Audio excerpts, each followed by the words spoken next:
The broadcast is now starting. All attendees are in listen-only mode. Hi, I'm Kyle Fisher. I'm part of the Professional Development Committee with FSCA. We're just going to wait a few minutes and then we will get started. We have Renee Lopez here and she will be taking over the controls in just a minute or two.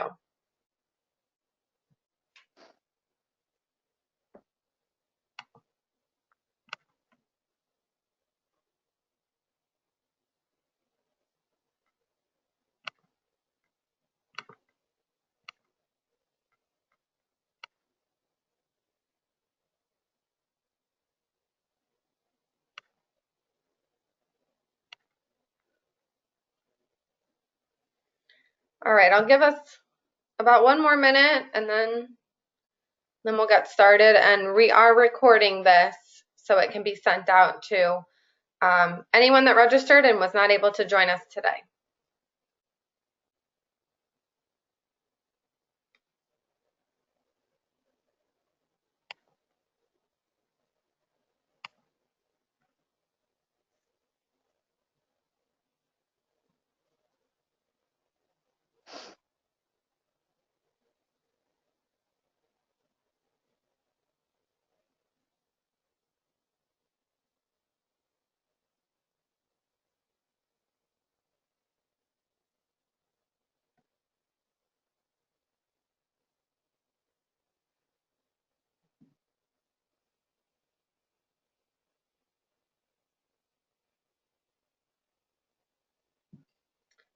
Okay, Renee, well, do you want to get started? Absolutely. Sounds great. Welcome, everyone. Just wanted to introduce myself a little bit, and we'll walk through and be able to answer some questions for those of you who work with high school student athletes. I'll give you a little bit of my background and such, but I definitely wanted to make sure you guys have a chance to connect with me. My email address is there, as well as my website. And we also do run a free Facebook group that is perfect for all school counselors to be in, as well as principals and athletic directors.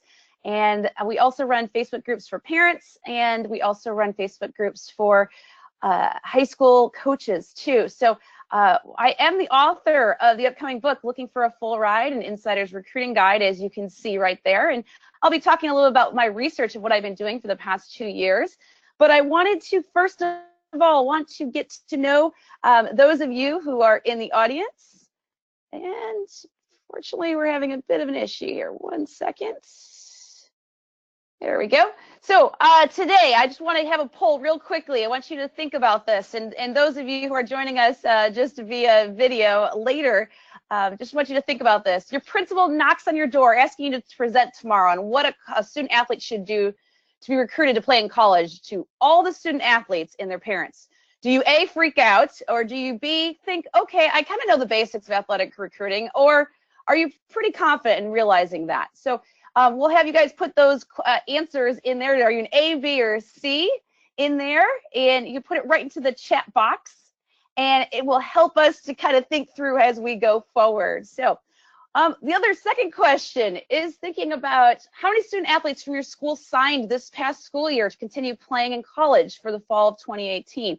And you can look at those different ranges. You know, if you are in the 0 to 1 or 1 to 3 or 4 to 6, you know, versus those higher numbers that kind of help you through the process of understanding too. So the other part is I would love to know how much you were involved as a school counselor in that process and committing to the college. So are you really only involved on the academic side? Are you involved in the athletic piece of it?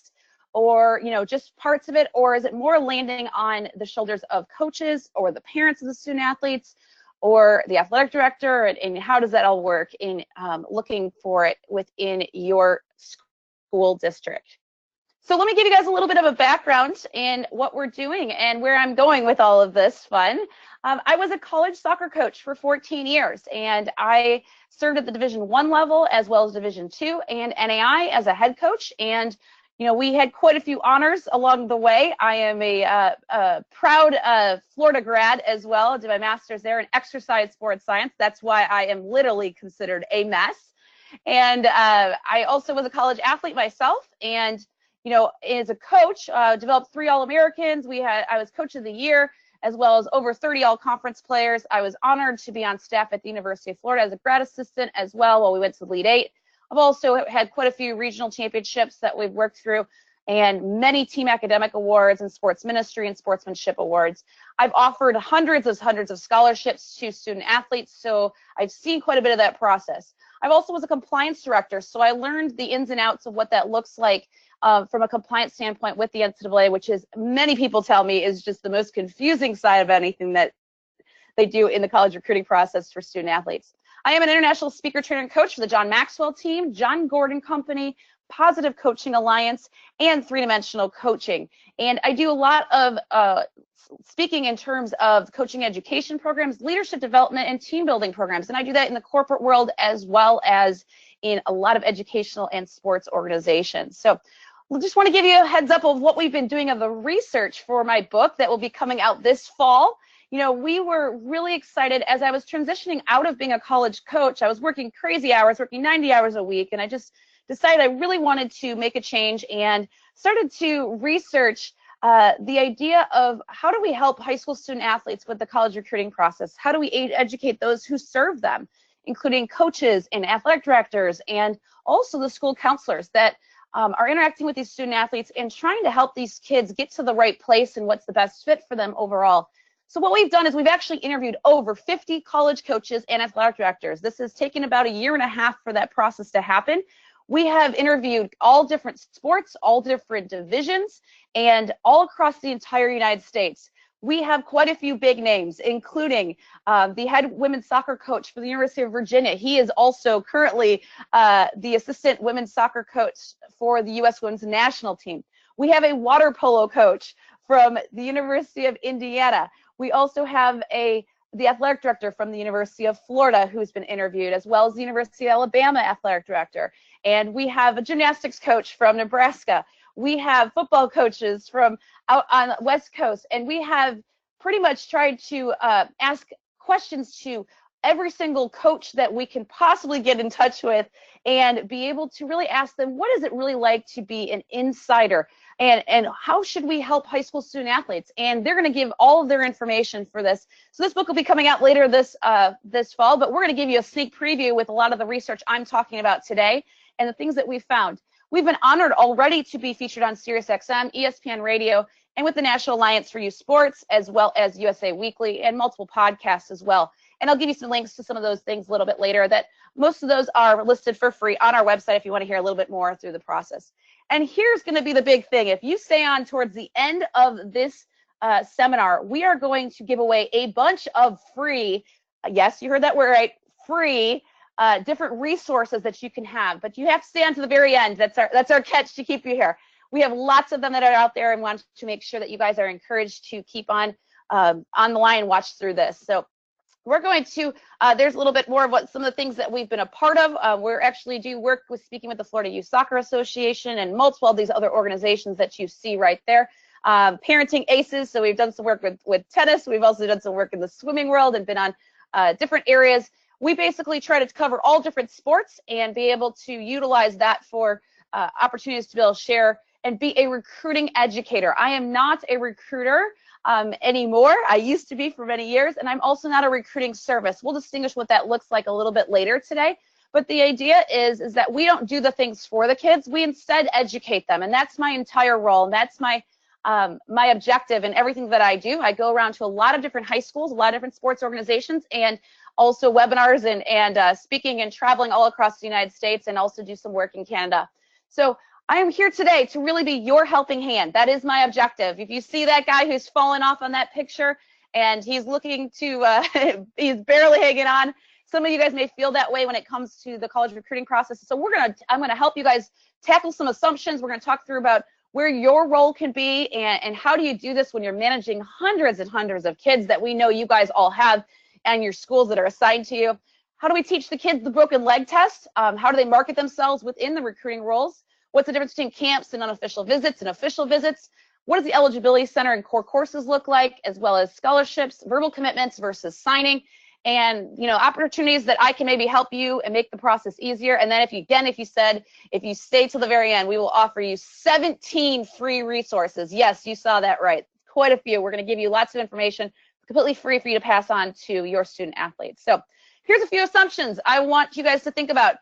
4 of them that typically comes to mind. A lot of people have watched the movie The Blind Side. Some of you probably have seen that movie.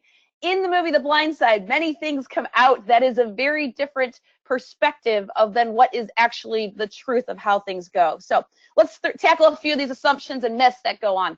If you are good enough, coaches will find you. College coaches can contact you whenever they want, but won't start the process until you're a senior.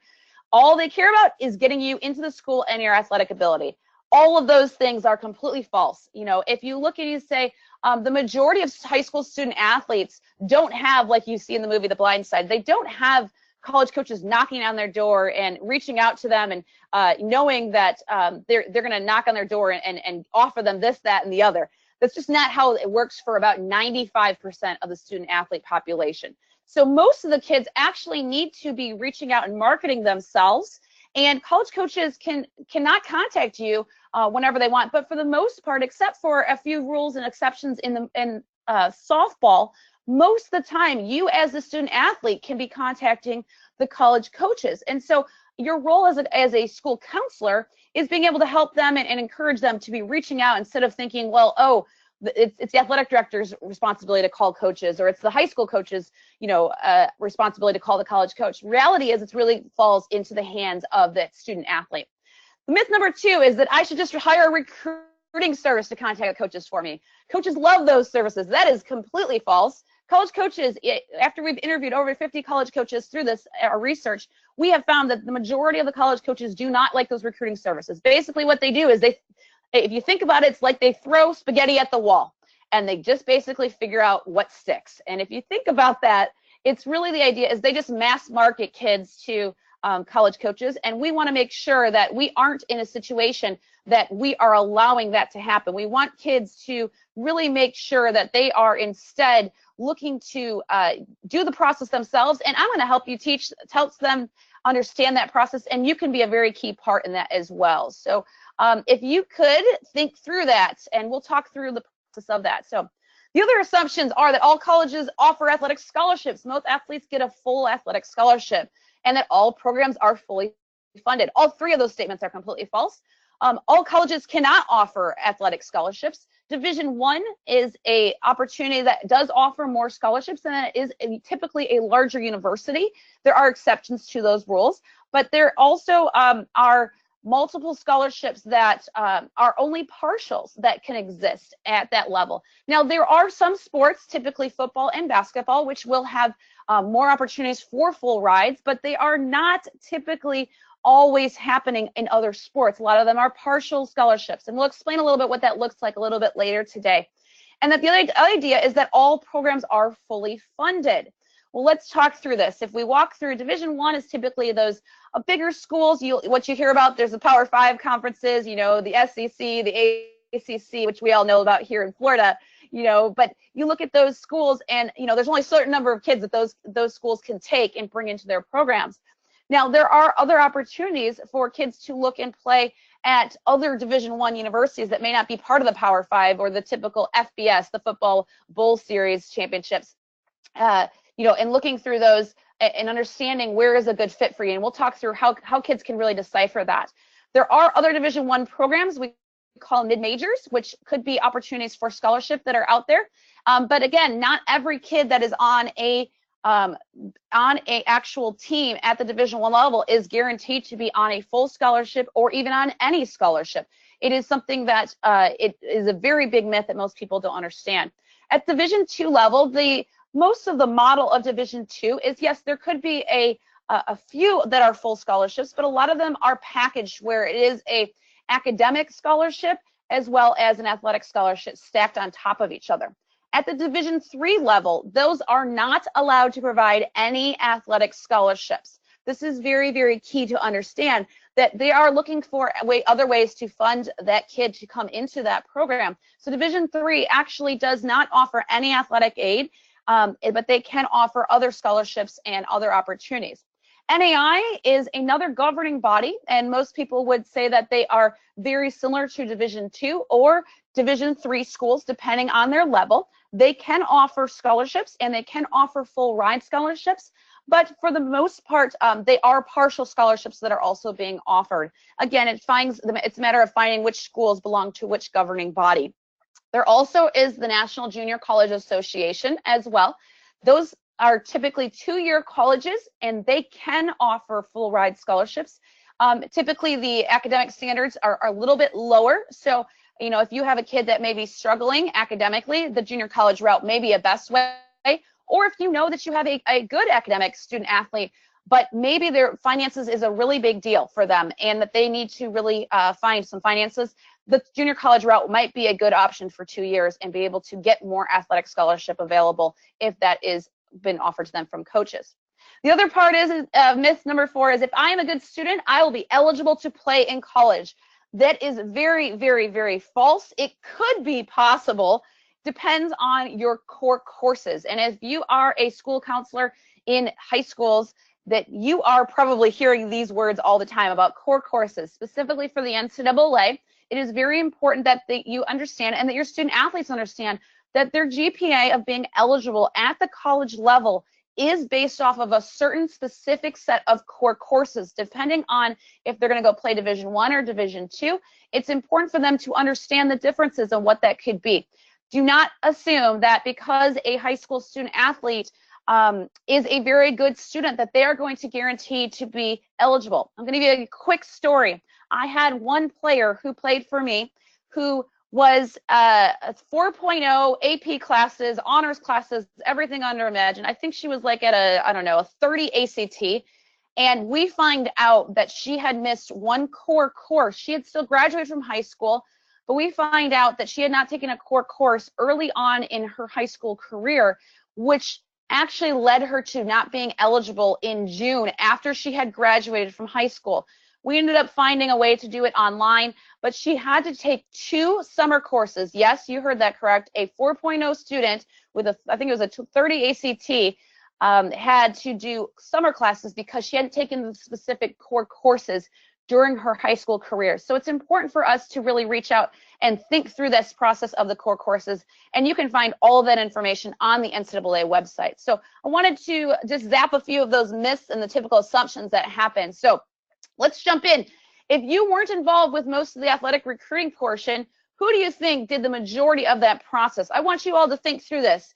Who did the majority? Was it contacting coaches, sending videos, encouraging campus visits?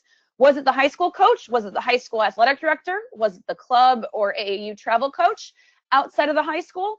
Or were the parents, or was the student athlete? You guys think through what that looks like, and the reality is it's going to be probably pretty surprising to many of you of what it should be versus what typically happens. So here's the real question. I'm sure many of you as school counselors are probably thinking, but I have so many students, how can I possibly help them? Well, the reality is it's all about teaching them the 9 steps to marketing themselves. And you teach them the ways and what they should do.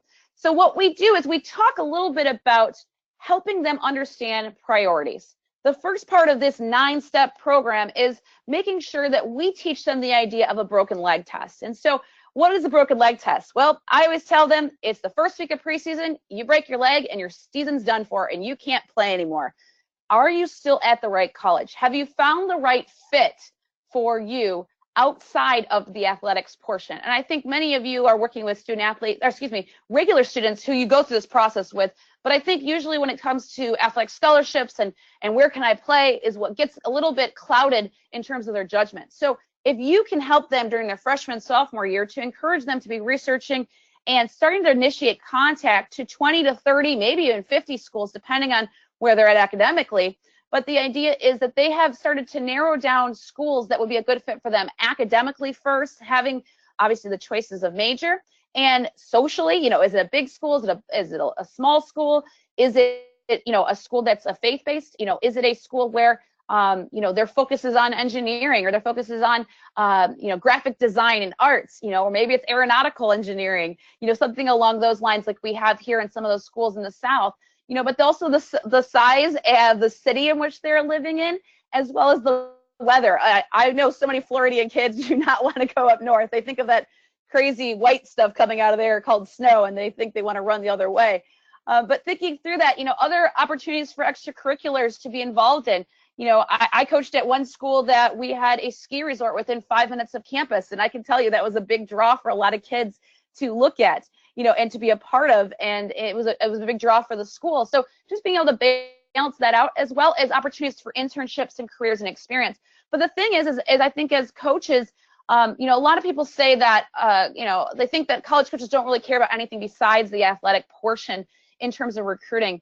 The reality is, like I said, I've been in college coaching for 14 years, and having interviewed all these college coaches, the majority of coaches really have a broken leg test in mind, and they want the kids to have that in mind. And they also don't want them to just be thinking about Division I schools. We call it D1 on the brain, and that's not the only options that they think through. That they help them, encourage them, and to explore some of those options, and be able to find schools that would be a good fit, and that they, as the student athlete, are the ones to contact kids.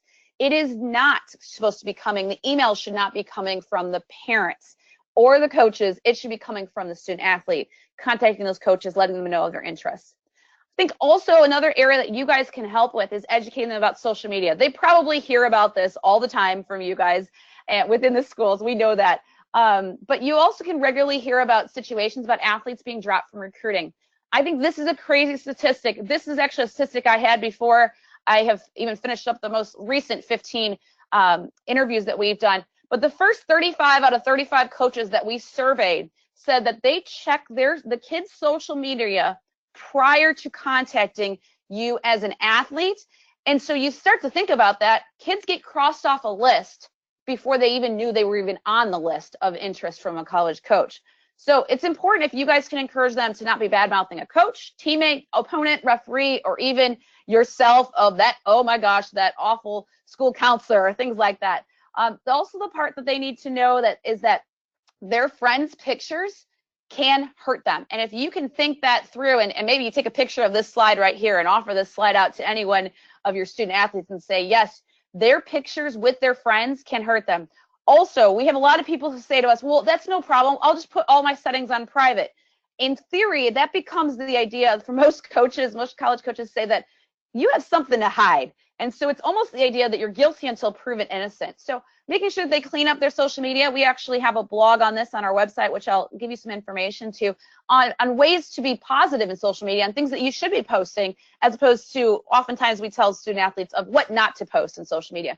But the reality is you can also probably just Google and find tons and tons of research of kids that are being dropped. I know a lot of college coaches I follow on social media myself, and they often are spouting out about the ideas of another kid they dropped just because of how they discuss their high school coaches, or I should have had more playing time, or bashing a teammate. So I think that's really important that you guys can be helping in that process in teaching them that along the way.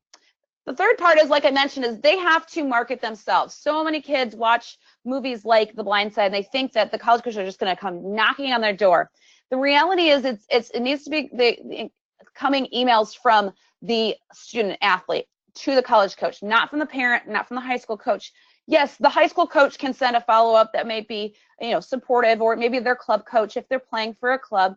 But the reality is that we think that a lot of kids don't realize that they should be marketing themselves. They shouldn't wait for the college coach to come contacting. There are times where we have missed players because we just didn't know about them as college coaches. And you look and you say, wow, that's crazy. Why would you not apply? It's just like applying to jobs. When you think about it, we want to make sure that you are taking the initiative as a student athlete. And I think you as school counselors can encourage that to be happening. Don't allow them to come into your office and say, well, this coach didn't help me get this, or this athletic director didn't help me get this. But instead saying, have you reached out? Have you sent emails to the college coaches? Because oftentimes they think that the coaches are just going to come knocking on their door. And it's just not the case, except for about 5% of those who actually end up playing in college. So I encourage you to start with about 20 to 30 schools, sometimes 40 or 50, depending on where they're at academically. But making sure that they meet those that criteria we talked about with the broken leg test. And the key is that you want to see which schools actually start to bite. I usually typically say to start by contacting multiple Division 1s. Maybe you take 5 Division 1s, 5 Division 2s, 5 Division 3s, 5 NAI schools, and 5 junior colleges, and see who starts to bite when you send them a video. And then also make sure that they encourage them to be completing the online recruiting questionnaires. If they go into the college campus website, you can actually click on the athletics department, and then you click on the sport, and you will be able to find typically a recruiting questionnaire. And what that does is get you into the database and understanding a little bit more information that they have received, and that college coach now starts to know a little bit more about them. They'll ask the different things about their GPA and their their high school coach's contact information, and they'll also be asking which team you play for, what position you play. They may ask you your height and weight, things like that. But also maybe a little bit of information about your upcoming schedules too. The other thing that you should be doing is encouraging these student athletes to create a short 8 to 10 minute video. They do not have to be anything fancy. They do not need to be paying for hundreds of dollars of a video agency to come out and watch them. Basically, you know, most of the time a parent can actually be recording some information. Again, we have a blog just written on this specifically. You're welcome to kind of look at rlopezcoaching.com. And we talk a little bit about what does a short 8 to 10 minute video. Most college coaches from our research have said that they do not want a whole game. They just want a little bit of highlights. And very, very important is when you send this video, that again, you can just record it off your phone or an iPad. It does not have to be anything fancy, but that you want to make sure that you label the jersey number, the color of your jersey, and the position that you're playing, or anything that's distinguishing on you. So maybe you always wear an orange headband, or maybe you always wear your hair in a braid, and you know it's something that they can distinguish you from, or maybe you always have green cleats. Whatever it may be, is give information that's easier for the coach to distinguish them.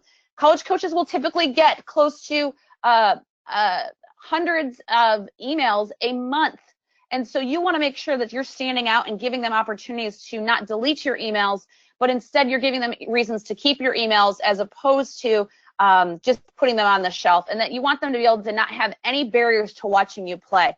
And you'd be surprised how many times I would receive, a lot of times, we would get DVDs, and now you can just put it onto YouTube as opposed to on DVDs. But we would get DVDs that would be not even labeled with what the name of the kid was. They wouldn't tell us what school they're from, and they wouldn't tell us our year of graduation, which is very, very key. So don't allow them to use the term freshman or sophomore, because especially when you think about it right now, nobody really understands what does that really mean. Is it an upcoming sophomore, or is it an upcoming junior? But the idea is make sure that they always label it by class of 2019, class of 2021, whatever it may be. They also should create a player resume, and we also have some information about that and what they should include in their emails, and we have some other strategies to emailing a college coach on our website as well. They also should be including their Eligibility Center ID numbers. If they haven't registered for the Eligibility Center for the NAI or the NCAA, and they want to play NCAA Division 1 or 2, they must complete that. That is part of the process of becoming eligible, as well as for the NAI. And we actually will have a blog on this released next week as well. Here is a little bit more information about the Eligibility Center. Like I mentioned, the Division 1 and Division 2, they must register for that. The NAI, they also must. They will eventually need their official test scores and transcripts sent to them as well. That does not mean that they can't register prior to being able to send those out. We would encourage you guys to help the NCAA out, especially that to be sending out transcripts early on, so they can be looking over them and evaluate them early, as opposed to waiting till after they have graduated, to make sure that we're on track for core courses and such too. So if you are going to send test scores, you can tell the kids that they can actually be sending the NCAA and the NAI by, instead of marking a specific code when it comes to where they want their test scores to be sent to for the ACT, the SAT is to a specific college, they can also mark in there that they want them to be directly sent to the NCAA or the NAI by using those 4 course code numbers. So the NCAA is at 9999, and the NAI Eligibility Center is 9876. You can also look and see that the information about core courses, like I mentioned, with the NCAA, is listed on that link right there. I know that is quite a long loaded link, but I think if you just Google in the search bar, not even Google, but on the search bar in the NCAA website, you can also find the information about core courses. And you should be able to log into their system as a school counselor too. So this is information that we need to get out to parents and families and understand that there's a misconception for a lot of people that they can't register to the Eligibility Center until they have received their test scores. That is false. College coaches actually want those Eligibility Center ID numbers early on in the process, and they don't want to wait on test scores. They want the process to be starting to look at student athletes early on. So I believe Kelly just put it into our my assistant just put it into our chat, the link there to help you guys out as well if you need to get information on that. So the next part is understanding camp invites. I think a lot of misconceptions happen for student athletes. They think that because they've been invited to a camp, that means the college coach is recruiting. And I think that it's important for people to understand that these camp invites do not necessarily indicate that they want you. I hate to say it, but I've been a college coach. I've worked the camp that's right there. You're seeing the picture of those student athletes. And it's sad but true, but camps are fundraisers for college coaches, okay? And it's very important for you as a student athlete to understand once you are on their in their database, and you could be in their database because you filled out a recruiting questionnaire, that they're going to start inviting you to camps because they want to fill their camps. There are also typically summer camps and their ID camps. Those are two different ones. And it's important for you to understand that there are educational camps. So those summer camps are typically 3, 4, 5, maybe 7 days long of camps. Those are really for the moneymakers. I'm going to be honest with you. That's what it is. Or for very, very serious recruits that the college is really looking at. Versus an ID camp, I would highly, highly encourage you to encourage these student athletes to attend an ID camp that is typically a 1 day, maybe 2 days, and at those camps that they're attending during their freshman and through junior years. Those are very, very important for them to understand that every single minute the college coach is watching that student athlete. It's important for them to understand that, because when you see a student athlete, for example, we would typically bring in our ID camps, we would typically limit ours around 60 to 75 kids. Our educational, multiple day summer camps, we would typically limit to about 200 or so kids. So the ID camps is really the idea for the kids to be able to get to know what the coach is like, and it's usually much lesser in terms of cost, but it also gets to know, typically a lot of the student athletes who are already currently on the team will be there, but they typically do a campus tour and such, as well as being able to interact with the coaches a little bit more. There are some restrictions in terms of NCAA rules of what the college coach can do while they're on that campus, but for the most part, it gets them to see the campus, gets them to know a little bit about the admissions process as well. I highly encourage kids to attend ID camps, but not to focus so much on the educational camps unless you know that the college coach is really interested. Again, we have a blog on this on our website, rlopezcoaching.com, and it actually talks about how you should decipher in terms of what types of camps you should be attending and spending money on. The reality is, if you are serious about a school, you probably should find one of these camps to reach out to and figure out if it's a good fit for you. But I'd rather encourage kids to go to a 1 day camp to really find out if the college is really interested in them versus them sitting and going for 5 days or 7 days when they find out on day 1 that a college coach is not interested in them. So it's important for you to help them in deciphering that as well. The next part is understanding official visits. It is very, very rare for a high school student athlete to be doing official visits. Excuse me 1 second. Typically, budgets are very tight in colleges. So I want to give you guys a perspective. A lot of kids expect an official visit, and I think that we need to change that a little bit around in that mindset. And I think for you to encourage them to look at schools that are close by and then start to compare those to schools that are farther away that may be expressing some interest in them. There's an example. As a college coach, I could fly myself and my assistant to a tournament, let's say in San Diego or in Raleigh, North Carolina. We would have huge tournaments in there, or Vegas or Texas, and myself and my assistant could fly there, let's just say, for a couple $100. That weekend, myself and my assistant would watch over the course of 3 days, we each would watch 500 to 1,000 kids. So we're watching about 2,000 kids, between the two of us, and we're spending about the same amount of money for us to fly one kid in who may or may not commit to a program. So hopefully it gives you a little bit of perspective that college coaches, we do have limited budgets when it comes to the mid-majors and the Division IIs, NAI schools, and junior colleges and Division III schools. You will hear about the SEC and the ACC and schools like that who are flying in, and their budgets are typically unlimited when it comes to recruiting. However, the expectation to be going on an official visit actually is a very big turnoff to a college coach if in their initial email they are saying to college coaches, oh, when are you going to fly me out for an official visit? It's just like asking the same idea during those initial emails, how much scholarship money are you going to offer me? It's kind of the idea, I always say it presented to people as, it's like going on a first date when you send those initial emails. On the first date, we don't talk about getting married. If we do, people pretty much run for you and run the opposite direction. Instead, it's a process of getting to know who they are, building a relationship with them, and getting to know if they're a good fit for the college as well as the athletic program.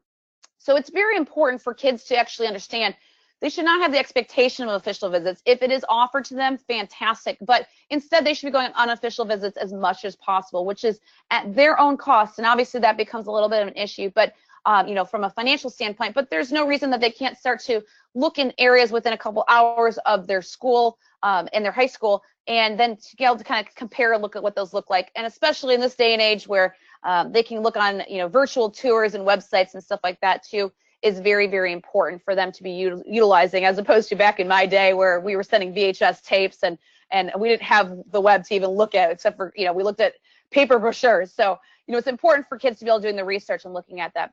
The other part of official visits is that they can only be on campus for 48 hours. They also must have their test scores and register with the Eligibility Center to even be an opportunity. There is some legislation that will be changing here in the next few months, but currently they can only take up to 5 total.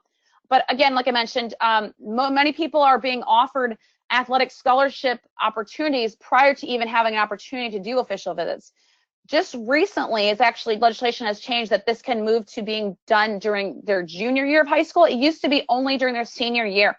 So there has been a little bit of legislative release when it came from the NCAA. So understand that not all colleges are going to fly kids in just because they are a good, talented athlete. I think, looking at that, it's an opportunity to be had if it is offered, obviously, but encourage the kids also, if they're not serious about a school, that not to be wasting the college's dollars as well if they are offered an official visit to be coming in. Very, very important as well as they start to think about the committing process.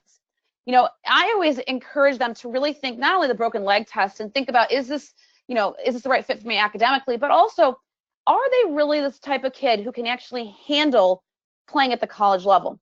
For example, asking them, if I don't get a lot of playing time, will this still be the right program for me to be a part of? We just wrote a couple of different blogs on what's it like to be a walk-on, and what's the difference of what that looks like. And if you aren't receiving any athletic money, especially the Division I, II, or NAIA levels, what does that look like? And if I'm not getting a lot of playing time, are you going to go on social media and bash your coaches, or are you going to try and work harder and really buckle down and try to get better and try and find ways to get on the field or on the court? But the other part is understanding is, can they really handle balancing a sport and academic demands? For example, a lot of times they will have 6 a.m. weightlifting sessions. They will typically have 8 to 15 hours of study hall a week. Yes, you read that right. And, because college coaches, especially in their fall of their freshman year, coaches do not want to take a gamble that you may fail out of school. And so they want to make sure that you're getting your work done academically. You may be watching film 2 to 5 hours a week. You will be traveling and you'll be missing some classes. And can they really handle that, as keeping up with their classes, going to class, as well as, balancing out what the life of a student athlete is. Also, have they met people to get along with at the team, that current team, that they feel like they can get along with and be able to interact with on a daily basis, because your team becomes your family away from home, for sure. So the other part is, can they financially afford this school, even if tuition costs are rising? The fact is, some of them think, well, I'm on this much academic money and this much athletic money, and I still have this gap to fill. Well, how do you fill it? It may be through loans, through the FAFSA, but the idea of helping, if you guys as school counselors can help them think through that a little bit of that process, and seeing that it's going to be, that they can financially afford it, and obviously with their parents too. Again, I know you guys have hundreds and hundreds of kids, but just being able to have some of these conversations with parents is really, really key. The also part is obviously, does it fit my academic, social, location, and career path needs? So you look at that and saying, I used to have kids that would email me and say, hey, I want to be a part of your program, and I want to study nursing. Well, one of the colleges I worked at, it didn't have a nursing program. Well, I'm thinking, well, why on earth would I even respond to this kid? Because it's not a good fit for them academically. And so making sure that they've done research, and actually when they're sending emails, they've actually personalized those emails and looked at the colleges, and they're not just mass emailing coaches just in order to quote unquote see who bites. And I think that's important to understand the difference as they're going through the process. So, if you can help them in thinking through these areas, would they still go to this college even if they broke their leg the first week of school? But also, can they handle all of these other demands of being a college student athlete and travel especially? Typically, academically, college student athletes actually do better while they're in season, which is actually funny. But if you think about it, it actually really is great research to understand, because we look and we say that the academic side of things is they're very structured in their life. They don't have a lot of time, free time, to be able to get into trouble. So it's a good thing as a college coach. Hence why a lot of times you'll see those 8 to 15 hours of study hall going on too. So that's other questions that they can be asking while they are on campus as well. So let's talk a little bit about scholarship realities. I think it's important for you to really fully understand what that can look like in balancing that out. Okay, so let's just give an example. I'm going to walk through soccer specifically. This is, again, specifics to soccer, and I want you to see, the reason I use this example is because the differences between Division I, Division II, and also on the men's and women's side, and how it is different. So if you look at this statistics, there is a possibility, if you look, okay, let's just make the math really easy. If I was coaching a Division I school, if they are a fully funded program, a lot of programs are not fully funded. This is an important fact for you to know. So if they're a fully funded Division I program, they would have 14 full scholarships available at the Division I level for the women. But if they had a men's team, the most scholarships they could have was 9.9 full scholarships. Well, you're saying, well, coach, there's more than, 14 people or 9.9 people on the field or on a team for soccer program. So let's make the math easy. Let's say there was 28 student athletes on the Division I team. That means that every single one of those kids could get a half scholarship, because these are equivalency sports, okay? There's a difference between equivalency sports and those that are always offering full rides. Now, they could take, of those 14, they could take some of them and offer them to being full ride scholarships. What that means is they're gonna have to balance out the rest of their team and being able to figure out, some of those other kids may not be receiving athletic money. The 9.9 is an example of equivalencies for the Division II for women's, but you look and you say that would be 9 at the Division II level for men's. NAI is different, okay, as well as the junior colleges. Those are all different. You can find out all these statistics on the NCAA website as well as NAI websites. And what you're going to look for is the equivalencies in terms of scholarships. You can see for every different sport what that may look like. So here's the real question for you to think through. As kids always think, and I think parents are also guilty, is that they should be offered a full ride scholarship just because they're good in athletics. Well, every kid thinks that. So the thing in perspective that I think you guys as school counselors can give them is that even kids who end up being all conference and kids that were all Americans are not always on full rides for athletics. This is a really, really important fact to understand, that not all kids are on at full ride scholarships. Now, there are more opportunities at the junior college level if they are not getting an opportunity at Division I on a full ride scholarship. So, but I think it's important for the statistics to be understood. If you look at those statistics at the very bottom there, 9.1% of kids go to play in college at the NCAA, NAI, JUCO, or NCCAA. That's the National Christian College Association. Okay, this is for men's and women's soccer. 9.1% of high school student athletes go to play in college. Of those, 5% of boys and 7% of girls go to playing in NCAA soccer. Okay, take notice, all the statistics I'm giving you are just people who are on the rosters. That is not even the number of kids who are receiving athletic scholarships. So it is very important for you to give those perspectives and those percentages to student athletes, and that for parents to really understand that. So if you think about that, if we say 7% of those girls go to NCAA soccer, 7% of that high school team could potentially go to play at the next level in the NCAA. That doesn't necessarily mean that they have actually 7% of them have received scholarships. So you look and you average, understand, Division III is also equated into that, and added into that whole idea. So there's a perspective that really needs to be happening. And you could do all this research, but for time's sake, we only did just one sport here to mention this. But I think it's important for you to understand that there are some sports that are equivalency sports, and those sports are very, very different perspectives versus, typically what you hear about in basketball or in football. And it's a lot different for different student athletes, okay? So very important. I could literally spend an entire hour on this area and what you're looking for, but I think it's important for you to kind of think through as well as you're educating them. So, the other part is understanding what verbal commitments and actual signing is. You will hear a lot of kids say, oh, I committed to this school, I committed to this school. And the fact is that they were verbally committing to a school. It does not necessarily mean it is legally binding until they sign a national letter of intent with the NCAA or a letter of intent with the NAI or a junior college. They have also a separate signing type of opportunity. That until they have signed, it is not a legally binding document. And it's very important for you as a school counselor and also with your athletic directors and your coaches to understand that there are different sports sign at different times of the year, as well as different governing bodies such as the NAI, the National Christian Colleges, the junior colleges, or the NCAA sign at different times of the year, including different sports at different times of the year. So it's important that they understand what that looks like, and that I used to always get, when I was coaching soccer, the fall signing date would happen for volleyball and things like that.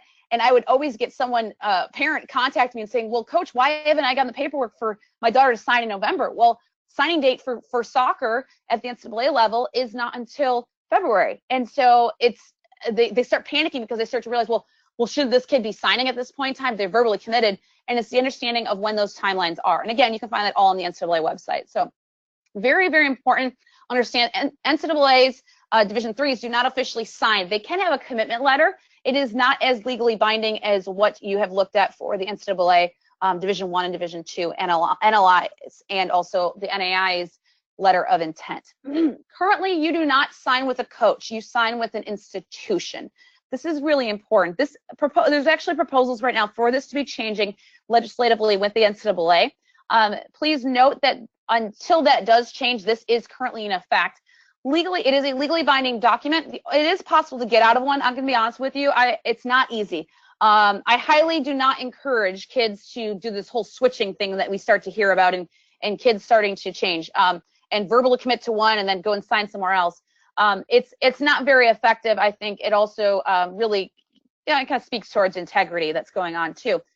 I've had one kid that actually got out of signing an NLI. She had 3 deaths in her family in a span of 4 months. And so we actually had a special circumstances. We had to appeal to the NCAA to allow that to happen so she could stay closer to home. She was supposed to go to college about 15, 20 hours away from her. So decided to stay closer to home because of the situation that happened at our home. So, obviously that's extenuating circumstances, honestly understand that. So very important as well is with the National Letter of Intent, NCAA Division I and Division II, it is tied to scholarships, okay? They will also sign a document that is listing that. And they can also have a commitment letter for walk-ons, but the idea is very, very important for those commitments to be valid, especially for the NLI, is that you must have signing and go through the process. It doesn't have to be this big, huge formal thing. They can do it in their living room. It doesn't have to be this huge event, but obviously I encourage schools to celebrate it when kids have those achievements. But once they have signed, they still have to make sure that they are eligible through the Eligibility Center with their core courses and their GPAs and their test scores. They also need to make sure that they are not doing anything stupid on social media or breaking team rules, getting into trouble with the law, etc., or that they didn't get accepted to the college. All of those stipulations are included in the National Letter of Intent. So a college coach could not honor their scholarship if they are not hitting these certain criteria that they need to. And I have seen kids who have failed a drug test prior to coming into the college and therefore have not been honored with their scholarship because they are breaking team rules, as well as getting in trouble with the law, things like that, as well as just doing stupid things on social media. A college coach can drop them because of that. There are rules and regulations that do protect the college at that point in time because the college has then made an investment in them. So very important for you to help them understand that too. So last couple series of questions, I just encourage you guys to think through this. What type of educational programs do you currently have for your coaches, your athletic directors, the school counselors, and other administrators regarding the college recruiting process for student athletes. And, you know, think about this. How often are you educating the people that are involved and around the student athletes? I also encourage you to think about this. What type of educational programs do you currently have for student athletes and parents? You know, the reality is we need to make sure that we are helping the parents and students understand all of what I've just told you, not just in a quick, you know, few minutes of what I typically do in typical 90-minute sessions to educate families. But the other idea is thinking through who usually conducts these educational sessions. You know, are you responsible as a school counselor? Ooh, that's kind of scary sometimes if you don't have any background in this area, as well as some of these high school coaches and athletic directors. They may not have the background knowledge that's going on as well. And so I'd love for you to kind of think about those ideas and think about where your kind of, you know, perspective of how you guys are educating the staff as well as educating the student athletes and parents around them too. So, you know, thinking through this, I would love to be a resource for you. So who wants some help with this is my thought process here. I want to offer you a crazy, crazy sick deal. I'm going to be honest with you. I live in Central Florida, and I want to help the schools of Florida. And I want to help all of you school counselors who have joined in on this website today and webinar today. And, you know, I'd love to try and talk through some of these things. I'm going to give you a crazy deal for you can be able to do, as well as you could even be able to fund this with a sponsor if you guys are interested to doing this. You know, here's what I'd love to tell you about is that we would come and do a parent and student athlete live 75-minute recruiting education seminar, and then we leave about 15 minutes for questions for parents at the end. We would also come and talk with your coaches, your school counselors, your administration, recruiting education seminar live in person as well. And those are typically $14.97 each for those seminars. Then we would also provide for you 10 hours of recruiting process consulting for you, your athletic director, your coaching staff, over the course of the 2018 to 2019 school year. And that typically my typical rates for consulting is $125 an hour. So then we would also give to every one of your student athletes multiple special reports that we have for free. And those are typically cost $22. So let's say you had 100 students, that would actually amount to $2,200 worth of reports. And then also, once my book comes out this fall, we would give you a bulk prices rates and a little bit cheaper. If you guys were interested, that would be purchased separately. But this, if you look at if you were to add those totals up, that would typically cost your school $444. But today, if you are a person on this webinar, we will be offering you a crazy deal if you are interested. But it will be only for the first 8 high schools to sign a contract and have a $100 deposit, and we would be doing these seminars in September, October, November. We do believe that that's the most important, crucial time to be happening, and so it's very important for us to also be thinking about that, but we're only going to offer this to the first 8 high schools to contact us, and we're going to offer that for $997, and we would offer this entire package of what you see. We would do a recruiting education for the parents and student athletes. We would do one for the coaches and school counselors, administrators. We would also continue to be on with you guys as a consultant, offer these special reports. And now you're saying, well, Coach, we don't have $997 in our budget. Well, let's think about this. Do you have 100 high school people that would be come to these seminars? You can actually charge entrance fees to the families if you wanted to of $10 for the family times 100 people and be $1,000 to cover those fees for me to come and speak with you guys and be able to get this information. One thing that is not included is depending on where you live, especially if you're over towards the Panhandle or a little bit farther out, we may need a flight. I do live in Lakeland, Florida, so Central Florida. If you are close by, you won't have to worry much about besides just a little bit of travel. But the idea is that you can actually fund this entire process and my fees through your entrance fees to coming to this event if you are interested, and it could be very cheap for the kids to attend. The other part of it is I am totally fine. A lot of high schools have done this, is that they have gotten a sponsor for the event, or one of their boosters have actually paid for this, and they are a title sponsor as long as they are in line with what we are trying to do. You know, we would love to have them come and be a sponsor, and they could sponsor my fees as well if that's something that's easier for you guys as a school. Again, this is a crazy deal. We don't typically offer this. My assistant's probably laughing over there going, Renee's gone crazy. It's not something that we do. ever in terms of what overall in terms of offers. But we want to help those of you in the Central Florida area especially. If you are interested, please email me at info@lookingforafullride.com. Also, I'll have Kelly put that info into our chat box as well. info@lookingforafullride.com is my email address. And again, it's only going to go the first 8 high schools to sign a contract, and you have a $100 deposit for us to be coming in for $997 this fall. So I did promise if you stayed on, I'm going to give you lots and lots of resources. I'm going to give you information. Here's a couple of examples of some of the blogs that we have. Taking the broken leg test, how do you make videos, what is the difference of official visits and unofficial visits, 13 questions to be asking a college coach, you know, why parents should not be contacting a college coach, what should they be putting on social media. The idea is making sure that we have lots of resources for you guys. And here's what I'm going to also offer to you guys today as a free resource. If you go, and Kelly's going to grab that link as well and put it into our chat box, what you can do is you can actually go into that, that link, and if you put your information in, we are going to offer you something that is a 17 resources for you as a school counselor. It's going to be effective for you to be able to pass on to your student athletes. We also are going to offer for you a special report, strategies to emailing a college coach. That's information you can get out to your student athletes and be able to provide them. All of these opportunities are completely free. So thinking through that, making sure that you have an opportunity that these are all free resources, 17 free resources on those links so you can see of information where they should go, as well as the strategies to emailing a college coach.